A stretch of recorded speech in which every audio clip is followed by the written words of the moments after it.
What's going on, guys? JFC here. What I want to talk about today is something that's a little bit concerning to me. I want to talk about the power curve in FIFA 23, and I want to compare it to last year, especially because last year we had concerns about the same sort of thing, right? The power curve last year really was the first year where it changed almost on a weekly basis. The power curve really started to shift for pretty much every promo that came out, and also very early into the FIFA cycle, a lot earlier than in previous years. Now I want to talk about today about how I think we're going down the same path again this year, and it's happening probably a little bit faster than last year. And it also, there's a few more things that could actually be worse outcomes of that this year than what we saw last year. So the first thing I wanted to look at was, right now it's November 13th when I'm filming this video. Where was the power curve at last year, right? This is one of the first things I wanted to look at. And last year, we didn't really see a promo around this time. We saw numbers up around this time, which wasn't really that good of a promo, right? We all know that. But if you look at the next one, signature signings, which was November 26th, 2021, and you look at some of these cards here, these cards look about to what the power curve is now in FIFA. Like, if you just look at these at first glance, you'd kind of say, well, these look kind of like what they are now. Some of them look pretty great, and some of them look a little bit lower, like Carlson, Edwards, Witzel, Raul Jimenez. You know, Jimenez would be much better this year than last year, right? Because of the lengthy stuff, the strength stuff.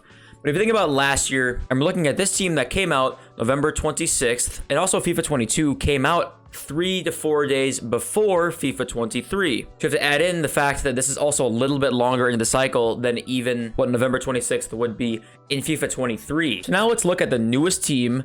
If you look at the World Cup Path to Glory, comes out November 11th, and you look at this team here, you've got pretty similar cards here when you look at both of these together. Now, obviously, center back Koulibaly is much better. Araujo is much better than the other center backs that we saw. And also, you got to remember, these cards are upgradable. So we're going to see these cards, most of them probably get upgraded once. Got to factor that part into this Griezmann card. This Griezmann card is very similar to this Ben Yedder card, and he's also upgradable. He also has 85 pace, 87 shot, 87 passing. Compare that to Ben Yedder there. Griezmann's got higher physicals, same dribbling, and he's also upgradable. So you go on the list here, and you can see that the power curve is actually, it seems like it's actually even further along this year than last year in a couple weeks shorter of a time period. And if we actually compare it, instead of these, because these cards are just the newest promo cards, right? Last year, what we did not have was the World Cup heroes. And these guys are not actually as rare as we expected, and they're also absolutely have insane stats, right? You go down here and you look at Dirk Kuyt, Harry Kewell, Alo Iram, Park Ji-sung. These cards are absolutely insane for this time of the year. 99 pace, 86 shot. He's gonna get full chem in your team no matter what. This is not cheap by any means, but what these cards are, when you look at Harry Kewell, what happens is when you release cards that are this good, right? This card's amazing. It's got Premier League links. Every single card that's from the Prem in your team is going to get crazy boosted chemistry. This starts to impact the price of all of the other cards on the market. This is partly why people are complaining about the market this year, because it's so cheap, right? People want a cheaper market. However, there's a limit to the sort of cheapness that they want the market to be. Because right now, packing stuff is just not necessarily that rewarded, right? This Freddie Ljungberg card is 79,500 coins. If you look at this signature signings team, there's nobody here that's as good as this Ljungberg card, right? There just isn't anybody. You maybe argue KDB. Ronaldo's a different position, right? So you can't really count that. But in terms of any attackers here, nobody is as good as this Ljungberg card.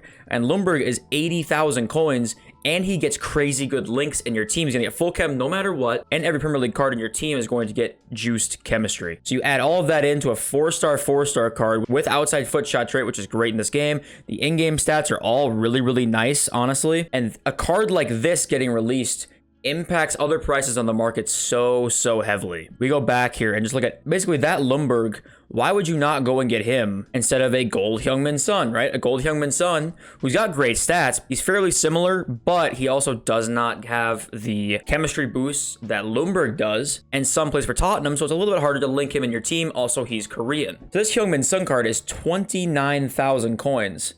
And if we go back to last year, Heung-min Son, FIFA 22, on November 13th was 93,000 coins. And this was right after the Black Friday market crash. Right? You go back a couple days, he's at 150K. This is right after the Black Friday market crash. He's not 28K until basically Team of the Year. And right now we're looking at Gold Son basically being 29,000 coins right now. And you might initially say, okay, Why is that a bad thing, right? The cards being cheaper just means more people can afford a card like Heung-min Son, but this is where the sort of illusion that this is good comes in, because there's a little bit of an illusion, and the reason is because every week we're going to be getting promo cards that are better and better, and what's going to happen is the goalie Heung-min Son, who usually this time of the year is a really good card, is going to become more and more irrelevant every week, basically. So you have the illusion of like, oh my god, I can afford a Sun really, really quickly in this FIFA. But the problem is, if you're comparing that card to the best cards in the game usually, including chemistry effects, which is a pretty big deal in this FIFA, you are behind the power curve, right? You just are going to be.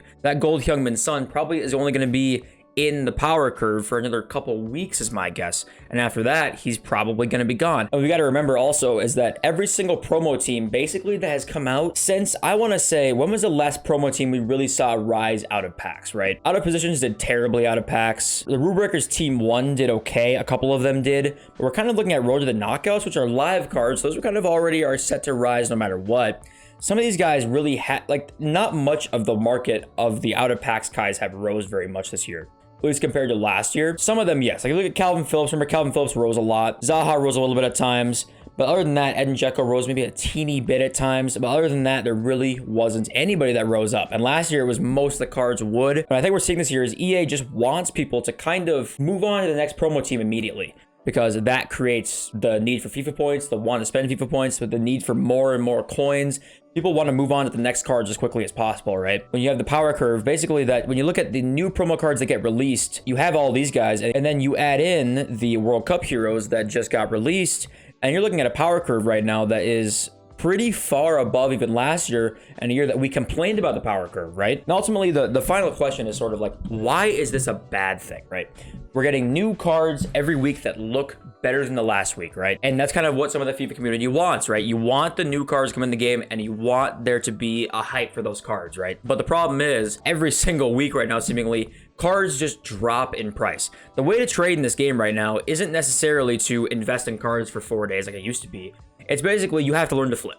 You have to learn to hold cards for just a few hours and trade that way, which is much more difficult.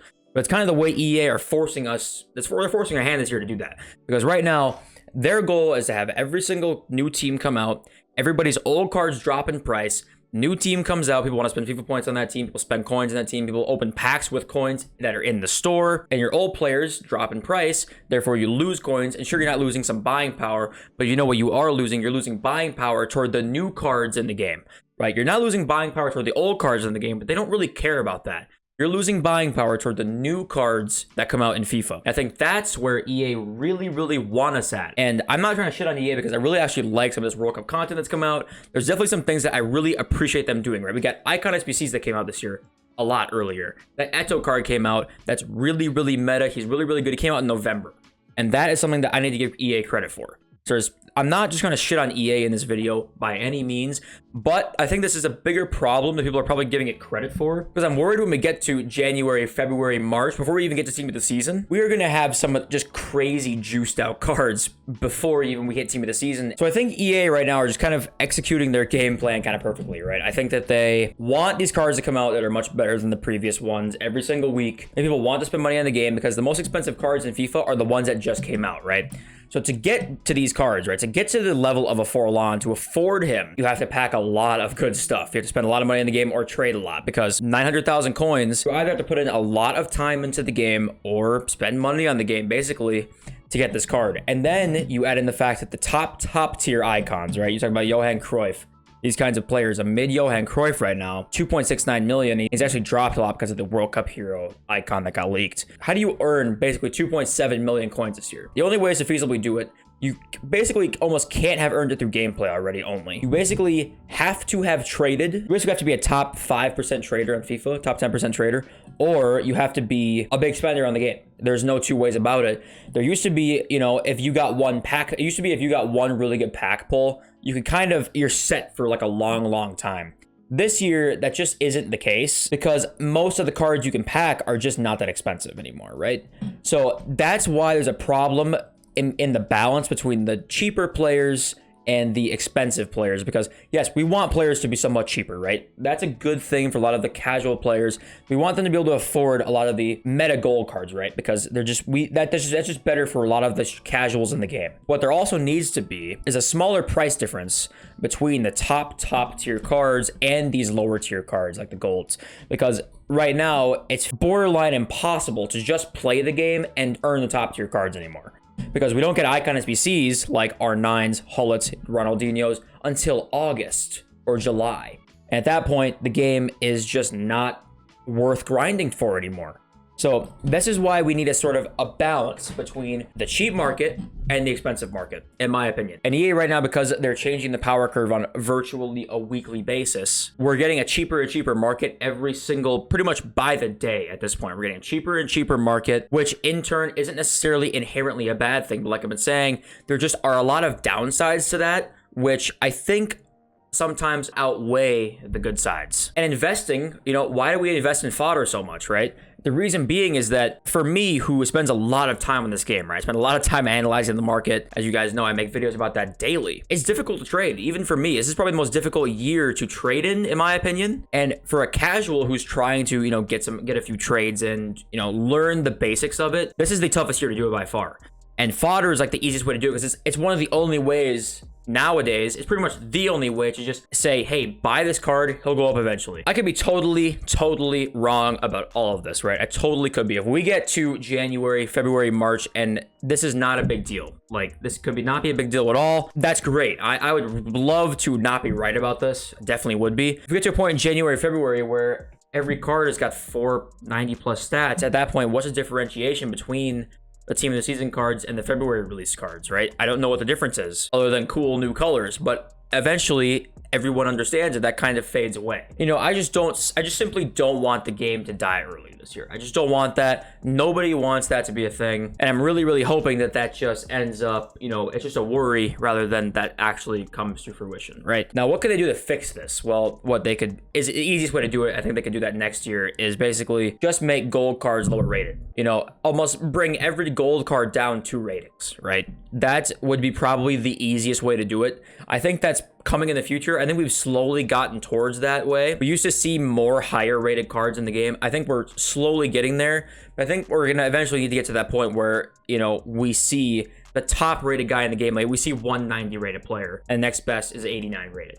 We're gonna have to get to a point, I think, soon where that's a thing, because EA are only gonna try and go bigger and better with every year with promos and that kind of thing, right? And they can only do so much so early into the game cycle because of the power curve itself. So I think very soon we're gonna have to see gold cards just start lower rated, right? We're gonna have to see that. What they can also do is, instead of making every single card that comes out like just higher stats, they need to make things better skill moves and weak foot, right? Instead of making every single card that comes out in this Path to Glory just higher stats than most other meta cards in the game, just give him, a 5-star weak foot instead, or give him an outside foot shot trait instead. Obviously, Griezmann's a bad example because he has outside foot shot trait. But you get what I'm saying? There needs to be more opportunities for boosts, because instead of just making the stats better, there needs to be different opportunities like position changes like they did with the other one for boosts, right? For new cards coming to the game that have demand, that aren't necessarily, the stats aren't way above the previous team or the previous promo team, right? So there's just a couple things that they can do. Listen, I could be 100% be wrong about this. Maybe the power curve is not going to be a problem this year, right? But last year we complained about things, and I think the game did sort of suffer a little bit from this problem of, after a certain point, cards kind of just felt the same. I reviewed a lot of cards last year on my channel, and once we got, into that April time zone, it was like every card kind of felt the same, right? They were all above 90 stats on mostly everything. There wasn't much differentiation between cards really that much at all, because every card was just so juiced, right? And I would like that to be a thing where we don't have that so early this year. And right now we're on that path, right? We definitely are on that path towards the same thing, right? Just juice cards very early into the year. And at that point, what level do we reach where people stop kind of caring about the new cards that come out? But I really want to know what you guys have to say, right? Do you guys agree with me? Do you completely disagree with me? I just want to hear. I want to hear your guys' opinions on this because I love hearing about them. And I want to know, you know, I'm not claiming to be the guy who knows it all, right? About FIFA or whatever, right? I'm not claiming to be that guy, but they are down a path that I just am slightly concerned about. And I want to hear what you guys have to say down below. So I hope you guys enjoy my videos that aren't necessarily like about the market or about gameplay tips or whatever. Just kind of about miscellaneous FIFA things. Sometimes I think there's a little bit of a lack of that on like the FIFA YouTube scene, if that makes sense, where people just kind of talk about the game and kind of see where it's going. There's a little bit of that, don't get me wrong, but I think sometimes there could be a little bit more. So I like talking about that stuff on FIFA. I love you guys so much, and I'll catch you guys in the next video very, very soon. Peace!